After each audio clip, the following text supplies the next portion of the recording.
விமலா மருமகளாகி 6 மாசங்களும் ஆயிட்டு. விமலா எளிமையான வீட்டை சேர்ந்தவங்கிறனால மாமியார் சரோஜாவோட மனமும் அவளை முழுமையா ஏற்றுக்கொள்ளவே இல்லை. மருமகளை எப்போதுமே ஏளனத்தோடையே பேசுவாங்க. விமலா, உன் வீட்டுல இவ்வளவு சுலபமான வேலைகளை கூட செய்ய சொல்ல மாட்டாங்களா? உனக்கு என்ன தெரியும் அப்படின்னு சரோஜாவும் அடிக்கடி குத்தி காட்டிக்கிட்டே இருப்பாங்க.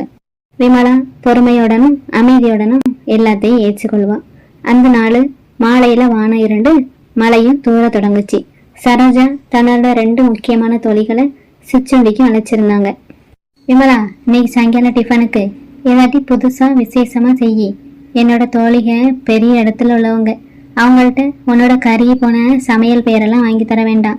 உனக்கு என்ன தெரியும் அப்படின்னு திரும்பவும் ஏளனமா பேசினாங்க. விமலா தயக்கம் இல்லாம சொன்னான். கவலைப்படாதீங்க அத்தை, இன்னைக்கு நான் வெங்காய பக்கோடா செய்யறேன், அதுவும் என்னோட அம்மாட்ட கற்றுக்கொண்ட விதத்துல. சரோஜாக்கு எரிச்சலும் வந்துச்சு.